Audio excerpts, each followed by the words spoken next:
আজ যমুনায় যখন আমি গিয়েছি, ওই যমুনায় গিয়ে গোবিন্দের রূপ দর্শন করি, গোবিন্দের রূপ দর্শন করেই আমার মন হয়েছে। তাই বলছে ললিতা, ললিতা, ও ললিতা, আমি আগে এমন ছিলাম না। তাই বিশ্বকা রাধারানীকে কুলে নিয়েছে। বিশ্বকা যখন রাধারানীকে কুলে নিয়েছে, এবার কুলে নিয়ে বিশ্বকা কি করছে, কুলে যখন নিয়েছে রাধারানীকে, সখীগণ বলছে আহারে, আজ মনে হয় রাধারানীকে কোনো দেবতায় ধরেছে, না হলে রাধারানীকে কোনো ভূতে ধরেছে। যদি না হয় তাহলে কেন আজ পাগলের মতো কান্না করছে রাধারানী? বলছে সখী রে, শোনো শোনো সখী আমার। বাবা, ওই যে আগে নবদ্বীপ লীলায় যখন ছিলাম একটি কথা বলেছিলাম, ওই কথাটা এখন বলছি। একদিন অনাদিরাদি গোবিন্দ আমার বিরজার কুঞ্জে চলে গিয়েছিলেন, রাধারানীর কুঞ্জে না গিয়ে। একটা গোপন তত্ত্ব মনোযোগ দিয়ে শুনবেন। বিরজার কুঞ্জে যখন গোবিন্দ গিয়েছেন, সঙ্গে নিয়ে গিয়েছিলেন শ্রীদামকে। তো যাবার সময় শ্রীদামকে বলছে, শ্রীদাম রে, তোমায় নিয়ে, শ্রীদাম তোমায় নিয়ে আজ আমি বিরজার কুঞ্জে যাব, রাধারানীর কুঞ্জে আজ যাব। তাই চরণে যে নুপুর ছিল, ওই চরণে নুপুরকে বলছে, নুপুর, আমি যখন বিরজার কুঞ্জের সম্মুখ দিয়ে যাব, যদি বিরজা দেখতে আমায় না পায় তাহলে আমি রাধারানীর কুঞ্জে চলে যাব। আর যদি বিরজা জানতে পারে তাহলে তো বিরজার কুঞ্জে যেতে হবে। আর যদি আমি বিরজার কুঞ্জে যাই আর রাধারানী যদি জানতে পারে তাহলে তো অভিমান করে রাধারানী বসে রইবে, রাধারানী বড্ড মান করবে। তাই শোনো, চরণের নুপুরকে বলছেন, নুপুর, আমি যখন বিরজার কুঞ্জের সম্মুখ দিয়ে যাব, তুমি কিন্তু বাজবে না।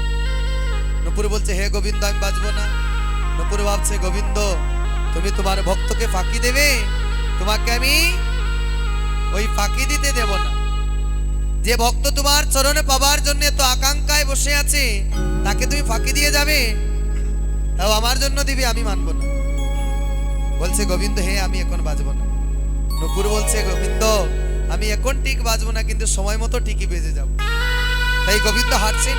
আমার গোবিন্দের হাঁটাও সুন্দর, কথা বলা সুন্দর, নয়ন সুন্দর, অধর সুন্দর, কেশ সুন্দর, সুটাম দেখো।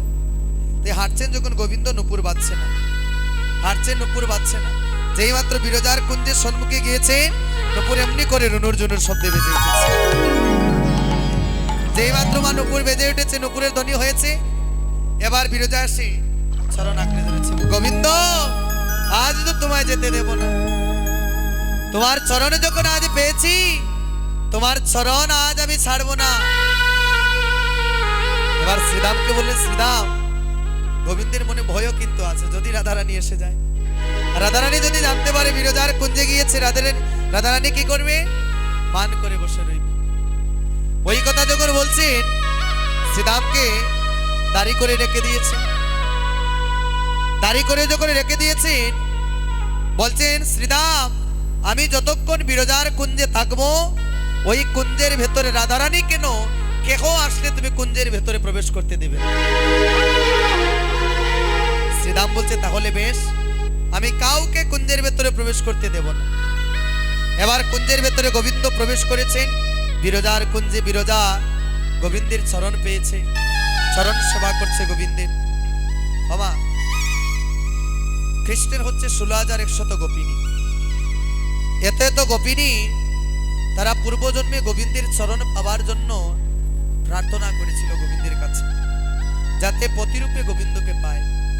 তাই প্রতিরূপে গোবিন্দকে পেয়েছিলেন ওই 16,100 গোপিনী। কিন্তু জানেন, গোবিন্দ সবাইকে সমানভাবে অধিকার দিয়েছে, সবাইকে সমানভাবে দেখা দিয়েছে, প্রতিরূপে সবাইকে সমানভাবে দেখা দিয়েছেন। আমরা পারবো? তাহলে অনেক সময় যে আমরা কিছু কথা বলি বোকার মতো, দেখবেন ওইগুলা কথাটা কিন্তু অনেক কঠিন কথা বললাম। কি জন্য বলছি? অনেক সময় আমরা গোবিন্দের ভালোবাসার সঙ্গে, রাধারানীর ভালোবাসার সঙ্গে আমরা নিজের এই বাস্তব জীবনের ওই ভালোবাসার সঙ্গে তুলনা করি। ওইগুলা যারা করবে মা, যেই মাত্র মনের মধ্যে আসবে, সে যে কত অপরাধী হবে একমাত্র মহাপ্রভু জানেন, একমাত্র রাধারানী জানেন যে কত অপরাধী সে হবে। কারণ গোবিন্দের যে প্রেম, সেটা হচ্ছে প্রেম ভাব, ওইটার মধ্যে কোনো কাম ভাব নেই।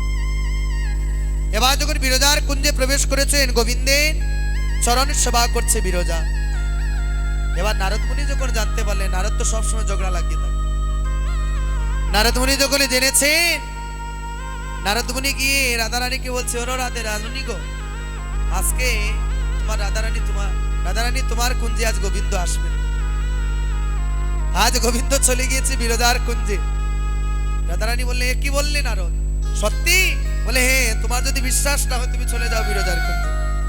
রাধারানী গিয়েছে বিরজার কুঞ্জে। কুঞ্জের সম্মুখে যখন গিয়েছে, শ্রীদাম দ্বার হয়ে দাঁড়িয়ে আছে।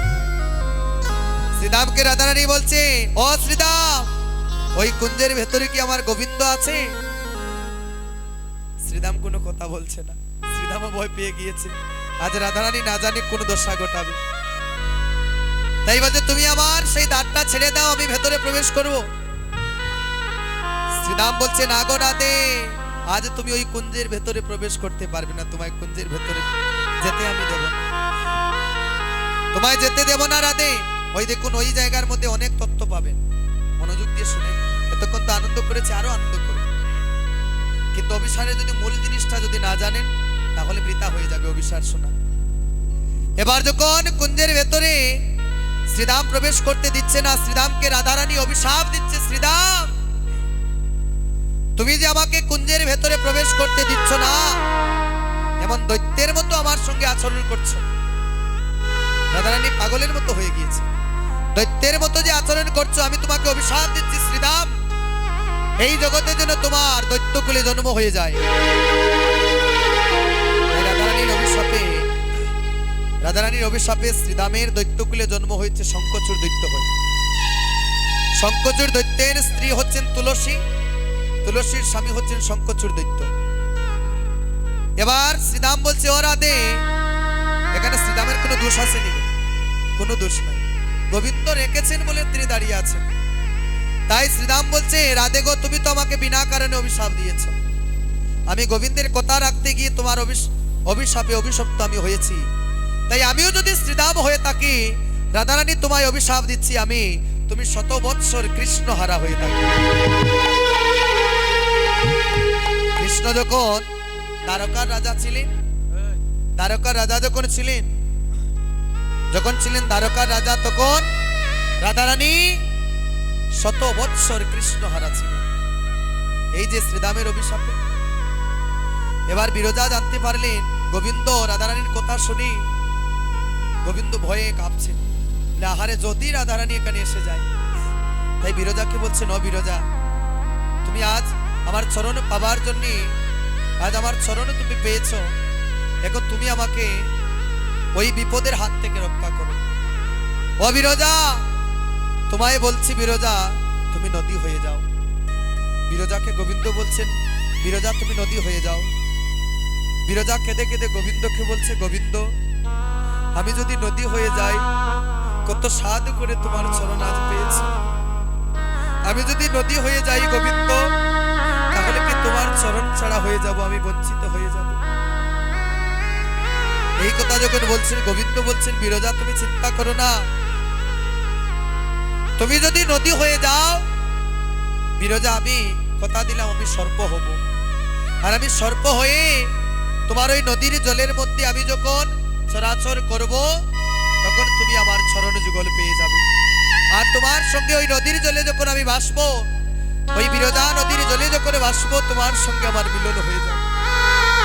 তাই বিরজা তুমি নদী হয়ে যাও। বিরজা, ও বিরজা, বিরজা গো, তুমি আজ নদী হয়ে যাও। গোবিন্দের কথা শুনে বিরজা যখন নদীতে পরিণত হলেন, কৃষ্ণ হলেন সর্প। আরে নদীর ওই বিরজা নদীর জলে যখন চলাচল করছেন মা, রাধারানী জানতে পারলেন যে বিরজা নদী হয়ে গিয়েছে, আর কৃষ্ণ সর্প হয়েছে। তাই রাধারানী বলছে, গোবিন্দ তুমি আমাকে চরণ ছাড়া করবে, আমি তোমার চরণ ছাড়া হব না। তাই তৎক্ষণাৎ রাধারানী ময়ূরের রূপ ধারণ করেছে। ময়ূর, একমাত্র মা ময়ূর সর্পকে ধরতে পারে। ময়ূরের রূপ ধারণ করে ওই সর্পরূপী কৃষ্ণকে ধরেছে। ধরেই পাড়ের মধ্যে তুলে গভীর মধ্যে আছাড় দিয়েছে। যখন আছাড় দিয়েছে, ওই সর্পের 3টা অঙ্গ ভেঙে গিয়েছে, বাঁকা হয়ে গিয়েছে। সেই থেকে গোবিন্দ ত্রিভঙ্গ হয়ে দাঁড়িয়ে থাকে। ত্রিভঙ্গ হয়ে থাকেন না কৃষ্ণ, ওই সেই দিন থেকে ত্রিভঙ্গ। তাই কৃষ্ণ বলছেন, রাধে গো, তুমি যে আমাকে ধরবার জন্য ওই যে ময়ূরের রূপ তুমি ধারণ করেছ, আমাকে ধন্য করে দিয়েছ। তাই আমি তোমায় আশীর্বাদ করলাম রাধারানী, তুমি যে আমার চরণ পাবার জন্য তুমি যে আজ ওই ময়ূরের রূপ ধারণ করলে, আজ থেকে তোমার এই ময়ূরের পালক আমি আমার শিরে ধারণ করে রাখি। সেই থেকে ওই ময়ূরের পালক গোবিন্দ মস্তকের মধ্যে ধারণ করে রেখেছে। বাবা দেখুন, গোবিন্দের চরণ পাওয়াও এত সহজ নয়। আর যারা রাধারানী এবং গোবিন্দের প্রেমকে, যারা এই জড়জাগতিক জগতের প্রেমের সঙ্গে তুলনা করে, তারা অপরাধী। কারণ গোবিন্দ এবং রাধারানী দুইজন নয়, একজন। রাধা কৃষ্ণ দুটি তত্ত্ব আলাদা করলে হবে না, তত্ত্ব কিন্তু একই। কারণ কৃষ্ণের বাম অঙ্গ থেকে রাধারানীর সৃষ্টি হয়েছে। তো নিজের অঙ্গ থেকে যখন সৃষ্টি হয়েছে, নিজের অঙ্গের সাথে কি করবে? ভগবান সেই রসটা আস্বাদন করবার জন্য, লীলা রস আস্বাদন করবার জন্য, সেই লীলা রস আস্বাদন করবেন বলে রাধারানী যে বিরহ সেটা প্রকাশ যেন পায়। রাধারানী গোবিন্দকে কত ভালোবাসে, গোবিন্দকে পেতে হলে কি করতে হয়, শয়নে স্বপনে নিশি জাগরণে সদায় গোবিন্দ চিন্তায় রাধারানী থাকতেন। যে করে শাশুড়ি ননদিনী মা এমন করে বসতি করে রাধারানী, যে করে বসতি করে নয়নের মধ্যে কাজল পরিধান করতে শাশুড়ি ননদিনী দেয় না। কেন জানেন? কালো কোনো কিছু পরিধান করতে দেয় না। কেন? যদি কালো কিছু পরিধান করলে ওই কালো কৃষ্ণের কথা মনে পড়ে যায়। এত কৃষ্ণবাদিনীর করে রাধারানী বসতি করেছে। রাধারানীকে বেনিটা পর্যন্ত বাঁধতে দিত না, বেনি। কেন জানেন? ওই বেনিটা বাঁধলে যদি ওই বেনি মাধবের কথা মনে পড়ে যায়, তাই শাশুড়ি ননদিনী বেনি বাঁধতে দিত না। রাধারানী কৃষ্ণ বলে কাঁদতে পারত না, কৃষ্ণ কলঙ্কিনী বলে সদায় তাকে যন্ত্রণা কষ্ট যাতনা দিত। ওই করে তাকিয়াও এক মুহূর্তের জন্য গোবিন্দকে সে ভুলে যায়, সদায় গোবিন্দ চিন্তা করে। পারবে না? ঘরে যদি শাশুড়ি ননদিনী যদি জল্লাদ থাকে, কৃষ্ণ ভক্তির পথে যদি একবার বাধা হয়ে যায়, তাহলে জীবনের জন্য ওই কৃষ্ণ ভক্তির পথটা ছেড়ে দেবেন। বলবেন আমি কার জন্য করবো, যার ঘরে তাকে সেই আমাকে কৃষ্ণ কথা বলতে দেয় না। কিন্তু রাধারানী কত কঠিন পরিস্থিতিতে, দেখুন ওই যে ব্রজগোপীগণ যারা, মা কিছু কথা বলি আপনারা একটু ধৈর্য সহকারে বসুন। অষ্টসখীতে যারা সাজায়, যে সাজায় সে হচ্ছে পাপী, আর যারা সাজে তারা হচ্ছে আরো পাপী। বৃন্দাবনে যারা ব্রজগোপী যারা ছিলেন, তারা আপনাদের মতো নয়, আমাদের মতো নয়। ওই ব্রজগোপীকে যখন কৃষ্ণ বন থেকে যখন বংশী দিয়ে নাম ধরে ডাকতেন, নিজের ঘরে নিজের স্বামীকে বিছানায় রেখে, আপন স্বামীকে রেখে ওই জগৎ স্বামীর কাছে ছুটে যেতেন বনের মধ্যে। যেতে পারবেন? যেতে পারবেন গো? স্বামীকে বলেও যেতে পারবেন, না বলে যেতে পারবেন? তাহলে গোবিন্দের প্রেমের সঙ্গে তুলনা করা কি ভুল নয়? কিন্তু যাবার পরে গোবিন্দ ডাকছে তাদের, যাবার পরেও গোবিন্দ গিয়ে বলছে তোদের কি কুলমানের ভয় নেই, কলঙ্কের ভয় নেই? কত অপমান করছে গোবিন্দ। গোবিন্দ ডাকছে, আবার যাবার পরে গোবিন্দই অপমান করছে। এইটা ভক্তির বিচার করবার জন্য গিয়ে বলছে তোমরা কেন এসেছো? ব্রজগোপীগণ বলছে গোবিন্দ তোমার চরণ পাবার জন্য কুলমানের ভয় তেজিয়া বনের মধ্যে এসেছে। এই ব্রজগোপীগণ যারা অষ্টসখী যারা ছিলেন, রাধারানী যখন বিবাহ হয়েছিল সঙ্গে অষ্টসখীও গিয়েছিলেন। যেতে পারবেন? এখানে যদি কারো বিবাহ হয় সঙ্গে তার সখী যাবে? যাইবেনি গো? কখনো যাবে? সখীগণ যখন গিয়েছিলেন, যে সদাই রাধারানীর সঙ্গে থাকতেন, রাধারানীর সুখ দুঃখ সবকিছু সখীগণ দেখতেন।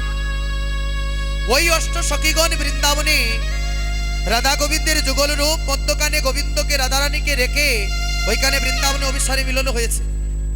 তাই ওই সখীর মধ্যে, ওই সখীদের মতো কি যারা অষ্ট সখী সাজে তাদের মধ্যে ভাব আছে? আছে মা বাপ? প্রথমেই তো ওই ষড়রিপুর মধ্যে প্রথমটাই তো বশ করতে পারলো না, তাহলে সে সখী হলো কেমন করে? প্রথমটাই হচ্ছে কাম, ক্রোধ, লোভ, মোহ, মদ, মাশ্চর্য, ষড়রিপু।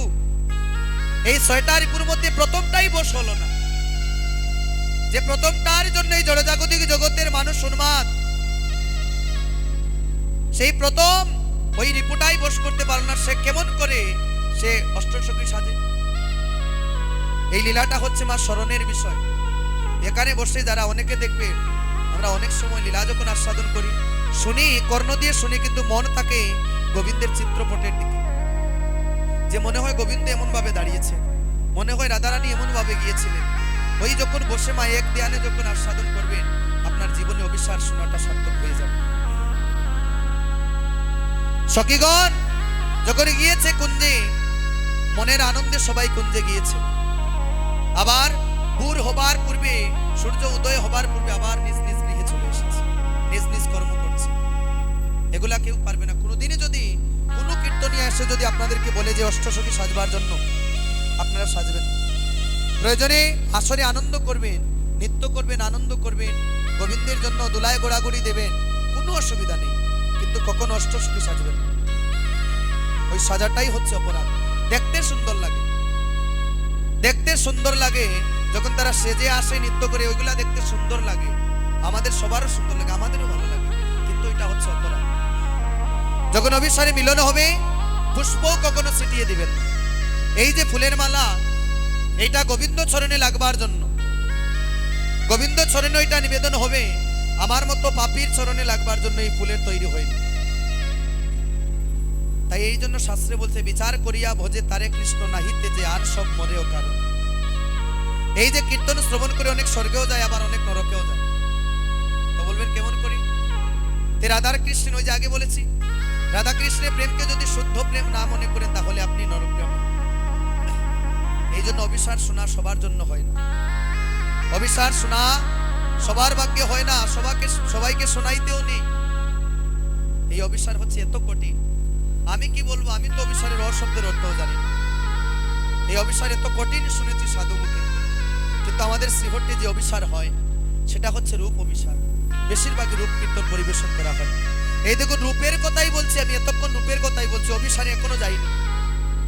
কারণ অভিসার হচ্ছে ছোট্ট। অভিসার মানে কি জানেন? অভিসার মানে শুধু যাত্রাটাই করা, ওই যাত্রার নামই হচ্ছে অভিসার। রাধারানী যে বংশীর ধ্বনি শুনে পাগল হয়ে যাবেন, ওই যে গৃহ থেকে গোবিন্দের কাছে যাবেন, ওই যাবার পথে যে আকুলতা বেকুলতা গোবিন্দকে পাবার জন্য, ওইটাই হচ্ছে অভিসার, ওই জায়গাটাই হচ্ছে অভিসার। ওই দেখুন, এই যে এত সময় কীর্তন করেছি, এত আনন্দ, এত সময় কিন্তু যে আনন্দ লেগেছে তার চেয়ে বেশি আনন্দ লেগছে এখন, এই যে আপনারা বসে শ্রবণ করছেন। তাই আমরা অভিসারে অনেক সময় অনেক লীলায় দেখি, আঙ্গে বাঙ্গে কথা বলে ওই লীলাটা কাটিয়ে দেন। আমার কথা হলো, যদি আনন্দ ভক্তগণ এক এক জায়গায় এক এক ধরনের থাকে, সব জায়গায় বাবা সমান ভক্ত থাকে এটা বললেও হবে।